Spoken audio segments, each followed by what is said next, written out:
Desde Sircasia Quindío, la superestación. Emisora comunitaria. W44. La superestación. Tan latina como tú. El siguiente programa es un espacio en concesión. Las opiniones, críticas y comentarios emitidos en su desarrollo son de la exclusiva responsabilidad de su concesionario. Bienvenidos a Despierta Cristiano, un programa que nos invita a reflexionar acerca del mensaje de Jesús y de la Biblia. Dirige y conduce Juan de Armenia. Despierta, pronto llegará el momento que no habrá en tu vida lamentos.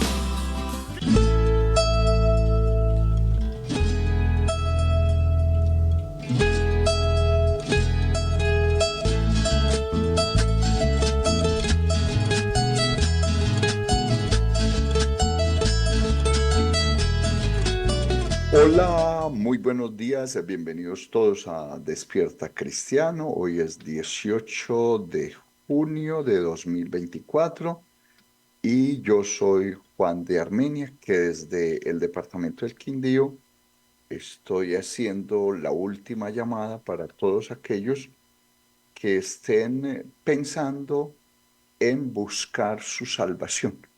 Estamos cerca del fin del día, del periodo de oportunidad para la humanidad. Estamos cerca de que la puerta se cierre, de que el Señor Jesús deje de estar con sus brazos extendidos en la cruz, esperando que un ser humano entienda, comprenda sus palabras, se arrepienta, cambie de vida, porque el que encubre sus pecados no prosperará, mas el que los confiesa y se aparta alcanzará misericordia. Así que no se vaya a dejar coger la tarde. Estamos ya en estos, como decimos, en las últimas de cambio, y no es una alarma que estamos enviando porque seamos gente desocupada tratando de asustar, como lo están haciendo los políticos, porque hay una cantidad de políticos en el mundo asustando a la gente, presidentes de países. Desde las Naciones Unidas lo que dicen es que estamos en la era del caos, que estamos, mejor dicho, viviendo el infierno, que abrimos ya las puertas del Hades y que esto se va a acabar. Y eso no es sino miedo y terror que le quieren infundir a la gente para tapar lo que realmente está sucediendo. Y lo que está ocurriendo en el mundo es que estamos finalizando el día de la gracia. Bienvenidos todos entonces a Despierta Cristiano, y tenemos Biblia, canción, frases, noticias, mentira, pregunta, y vamos a compartir algo al final que tiene que ver con el pecado que nos agobia. Y recuerde, el que esté libre de pecado, que tire la primera piedra. Vamos a la lectura hoy. Un momento con la Biblia.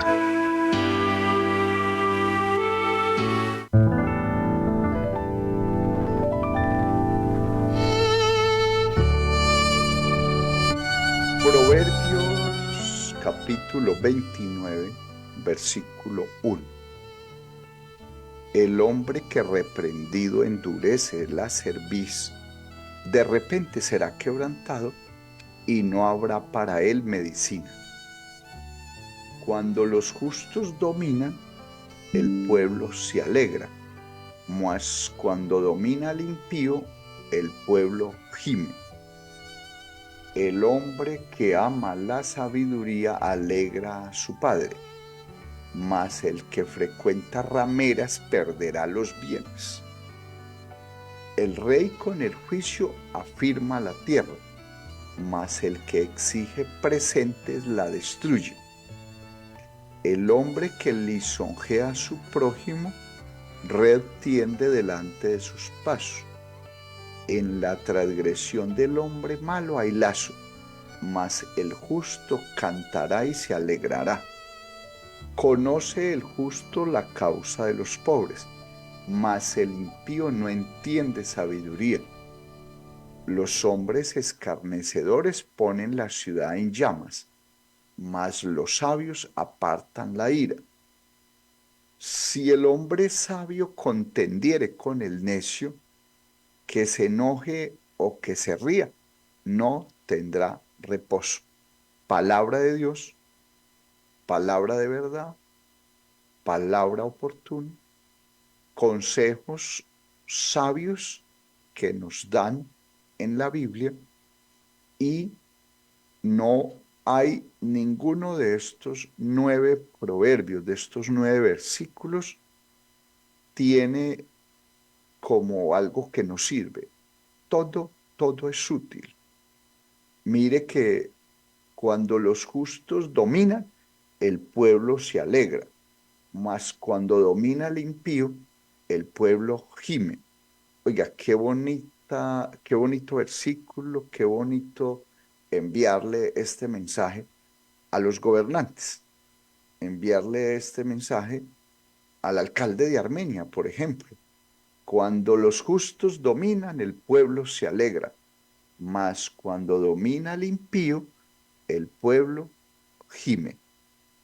Vamos a escuchar una canción de Marcos Vidal que se llama Mi Regalo, que tiene que ver con esos buenos amigos que uno encuentra en la vida, esos buenos hombres que de alguna u otra forma le hacen más alegre la vida a uno, que le ayudan a vivir de forma distinta, que le ayudan a entender que sí hay a quien amar y que sí hay quien nos pueda amar de manera sincera, porque en la amistad se usa el lenguaje del amor y se respeta la independencia. Escuchemos a Marco Vidal con Mi Regalo.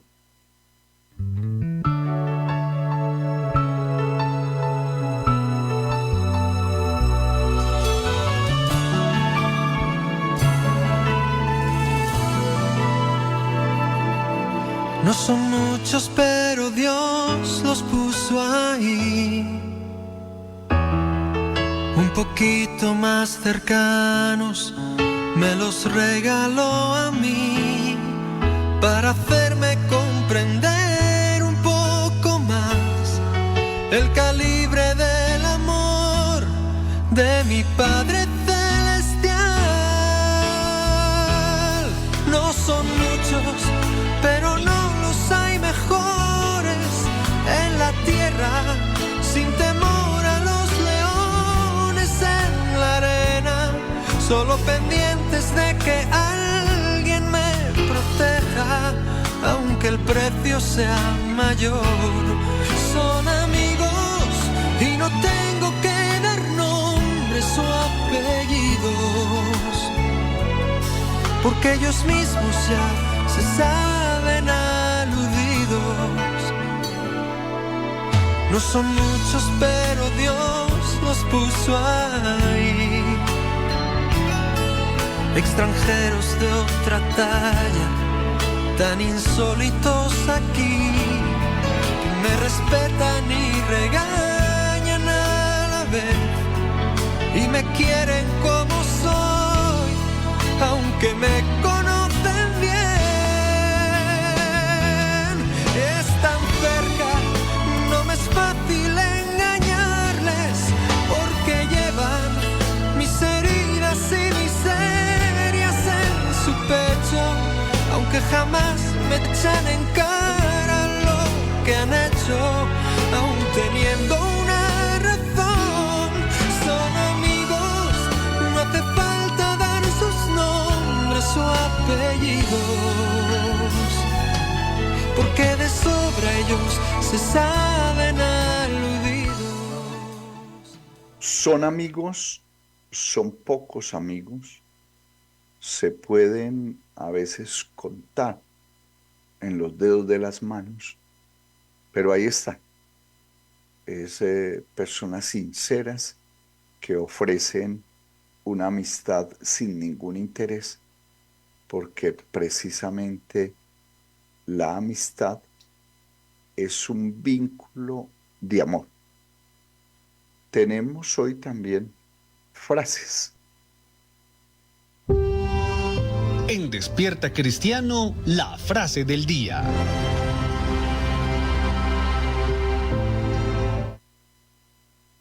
Tres frases de mi libro Amor y Razón. El libro se titula 444 reflexiones, amor y razón. Las tres tienen que ver con los valores. El que no perdona se agobia y enferma su alma. Escuche bien.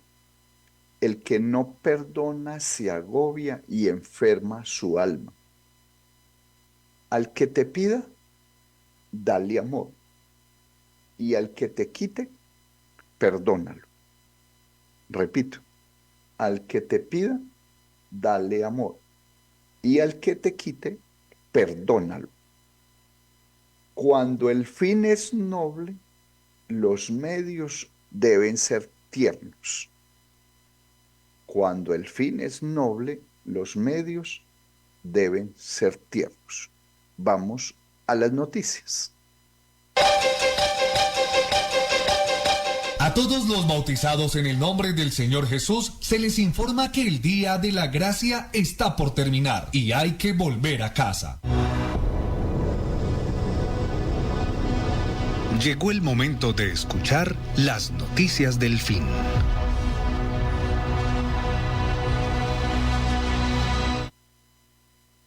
En las noticias de hoy quiero hablar de la OMS, la Organización Mundial de la Salud, que fue fundada por allá en 1948 y que fue la organización que se tomó el control del mundo en 2020.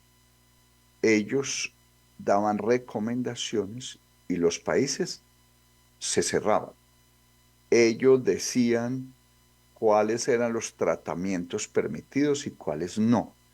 Ellos estuvieron liderando todo el proceso de la pandemia durante los meses que estuvimos encerrados y fueron los que organizaron el plan de vacunación mundial, donde se logró llegar con un regalito a más de 5.000 millones de personas, y todo esto gracias a esta organización dirigida por un señor de apellido Tedros.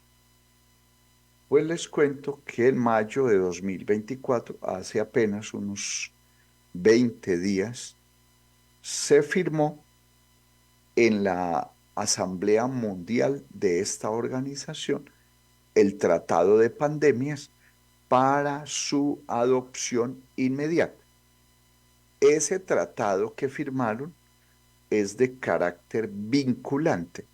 Permite al presidente de la OMS imponer medidas para controlar pandemias como confinamientos, vacunas y otros mecanismos que antes eran de aplicación exclusivamente nacional, dependiente del Poder Judicial, con el fin de controlar pandemias. Se le entregó a la Organización Mundial de la Salud en esta asamblea la autorización para que ellos impongan medidas en los diferentes países. ¿Qué se viene? Pues tan pronto como ellos digan que hay una pandemia, que hay sospechas de pandemia, porque ya no es pandemia, ya es simplemente una situación pandémica, entonces van a cerrar los países, van a imponer otra vez los tapabocas, van a tomar todas las medidas que vimos que se tomaron en el 2020. También se nos viene por parte de la OMS el control total, esa identidad digital para todos. Significa que ya está todo debidamente autorizado con la intención de proteger, porque desde la OMS, desde el Programa Mundial de Alimentos, desde las Naciones Unidas, quieren salvarnos a todos. Recuerde entonces que ya todo está listo y que pronto llegará la salvación que viene desde las Naciones Unidas. Vamos a las mentiras de hoy. Mentiras y mentirosos. Es increíble ver en el cristianismo, y este es un llamado para todos los cristianos, para los pastores, para que por favor, se los digo en el nombre del Señor Jesús, no sigan insistiendo con cosas que son mentiras. Una gran mentira metida dentro del cristianismo es aquella de que la Biblia hay que interpretarla. Repito, a uno le enseñan en las universidades, en los institutos bíblicos, en las iglesias, los pastores a interpretar la Biblia. Y la Biblia no es un libro de interpretación. Repito, atención a todos. La Biblia no es un libro de interpretación. ¿Por qué? Por eso muchos dicen es que tú la interpretas así y yo la interpreto de otra forma. Y las interpretaciones son muy subjetivas. Las interpretaciones son el fruto, en la mayoría de los casos, de la imaginación del hombre. Entonces, ¿qué debo hacer con la Biblia? Si no la puedo interpretar, lo que pasa es que eso fue algo que la Iglesia Católica metió dentro de todo el cristianismo. ¿Recuerda cuando decían que el único que podía interpretar la Biblia era el Papa? Pues todo eso son mentiras que nos han regalado, que nos han dado, que nos han vendido, que nos han introducido dentro de las iglesias, y los pastores siguen desde los púlpitos insistiendo en que hay que interpretar la Biblia. Eso es imaginación, eso es especulación. La Biblia no es de interpretación privada. Al leer la Biblia, trate de entender qué es lo que Dios le quiere decir. Por eso es importante mirar la Biblia más desde la idea literal como está escrito. Dios, ¿qué dice ahí? Pregúntele a Dios. Deje que Dios le hable, pero no le calle la boca a Dios con su imaginación o con su interpretación. Vamos a la pregunta. La pregunta de Juanito. Juanito preguntaba con deseos de saber.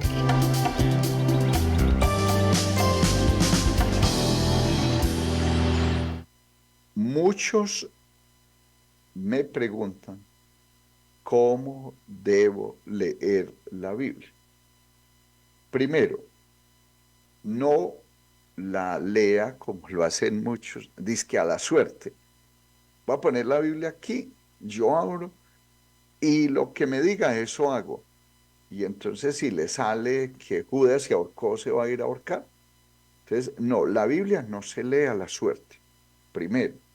Segundo, no se debe leer de corrido. Hay gente que coge el libro de Génesis y dice, voy a leer toda la Biblia, y empieza desde Génesis, y cuando llega a Levítico, a Deuteronomio, a Números, entonces se cansa. No, la Biblia son 70 libros. Algunos dicen que 66, pero realmente son 70 libros.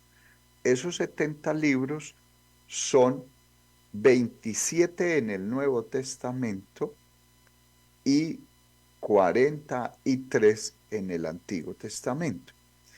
Le recomiendo, lea libros completos. Por ejemplo, hay 4 libros por donde usted puede empezar a leer la Biblia en el Antiguo Testamento. Son Job, Salmos, Proverbios, o Eclesiastés. Puede empezar por esos 4 libros. Lea libros completos. Al hacer la lectura, no empiece picando aquí, picando allá. No. Si cogió el libro de Job, lea todo el libro de Job. Puede leer todo Eclesiastés. Y en el Nuevo Testamento, empiece por el Evangelio según San Juan, que es un evangelio universal, que es un evangelio escrito, el último evangelio que se escribió, y se puede entender más fácil ciertas cosas. Entonces, si quiere leer por el Nuevo Testamento, empiece por Juan o empiece por la carta a los Romanos, pero haga lectura completa, o Job, Salmos, Proverbios, Eclesiastés, Juan, Romanos, pero no empiece por el libro de Apocalipsis, porque usted debe familiarizarse con muchas cosas para poder entender el libro de Apocalipsis. Y recuerde que usted, cuando esté leyendo, no va a interpretar. Deje que la Biblia hable. Deje que Dios le diga a su corazón lo que Él dejó plasmado en ese escrito. Vamos al mensaje final. El mensaje final en Despierta Cristiano.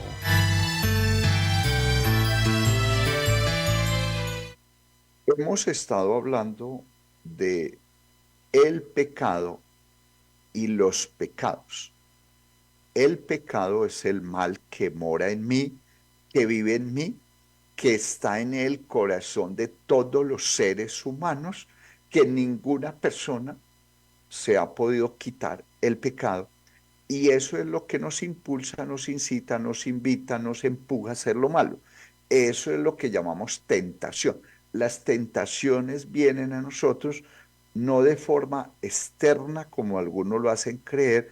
De pronto hay cosas externas que activan la tentación, pero la tentación, el mal, la corrupción, el pecado, la carne, la maldad, están dentro de mi corazón.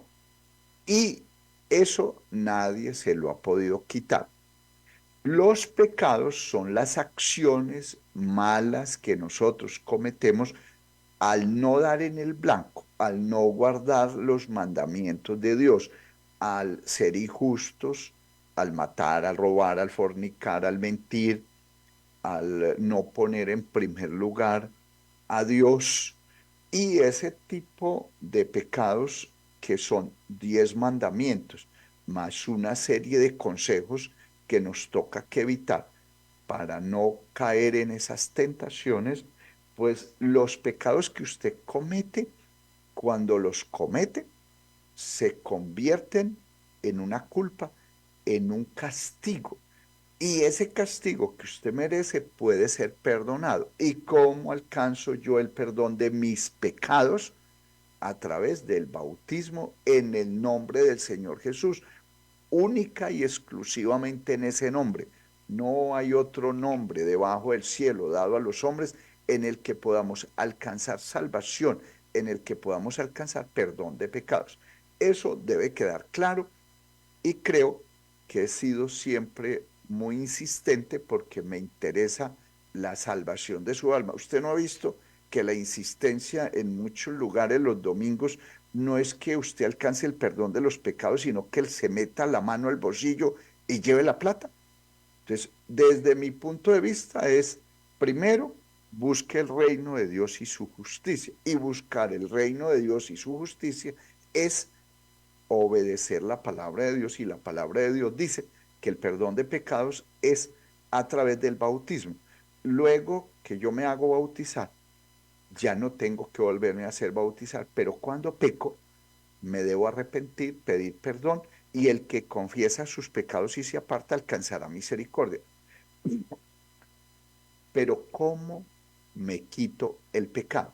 ¿Cómo dejo de tener en mí la corrupción? ¿Cómo puedo alcanzar la incorrupción? Porque eso es lo que ofrece el Evangelio, eso es lo que ofrece el Señor Jesús cuando murió en la cruz. Él por medio del derramamiento de su sangre, nos permite a nosotros remitir los pecados a la cruz para que el castigo de nuestra paz sea sobre él. Pero falta algo, y ese pedacito que nos falta se va a cumplir muy pronto, y es que se nos quite el pecado. ¿Y cómo se quita el pecado? Lo dijo Juan el Bautista: he aquí el Cordero de Dios que quita el pecado del mundo. Pues eso se nos va a quitar muy pronto en la última cena, el día 1335, y prepárese, porque si a usted se le quita el pecado, usted está al otro lado. Usted ha llegado al reino de los cielos. Y ayer les prometí que iba a hablar de los dos ladrones crucificados, uno al lado derecho y otro al lado izquierdo del Señor Jesús. Pues quiero decirle que esos dos ladrones representan uno a un ladrón y el otro a el ladrón. El ladrón es el malvado, es el mal. El ladrón es el pecado. El ladrón es aquel que vino a hurtar y vendrá a matar y destruir. El ladrón es el enemigo. El ladrón es el padre de mentira. Entonces, el ladrón estaba ahí, estaba allí en la cruz, estaba representando a Satanás, al diablo, al enemigo. Pero en el otro lado había otro ladrón, y ese otro ladrón está representando a cualquier ladrón, cualquier persona. Nosotros en el corazón tenemos la maldad y nosotros podemos robar en cualquier momento, porque por eso dicen que la ocasión hace al ladrón. Entonces, ese ladrón que está ahí en la cruz colgado al lado del Señor Jesús, que se arrepiente, nos representa a todos nosotros, que nos podemos arrepentir, alcanzar el perdón, alcanzar el paz y salvo. Pero el otro ladrón que no se arrepiente, que injuria, era Satanás, era el diablo ahí representado, y ese representa el pecado que nosotros no podemos vencer y que nosotros no nos podemos quitar de encima. Pero la sangre del Señor Jesús en la última cena nos quitará el pecado cuando Él entre a hacer su presentación final con la sangre para quitar el pecado del hombre. Prepárese, porque pronto veremos cómo se nos quita el pecado a nosotros, porque ya hemos alcanzado el perdón de los pecados. Gracias a Dios podemos nosotros tener el conocimiento de cómo lograr que se nos quite el pecado y de cómo alcanzar el perdón de pecados. Desde Armenia, la capital espiritual del mundo, les invito a tener un pastor amigo, uno que el dinero no sea su prioridad, sino la salvación de su alma. Y esta es la última llamada para todos. A todos los bautizados en el nombre del Señor Jesús se les informa que el día de la gracia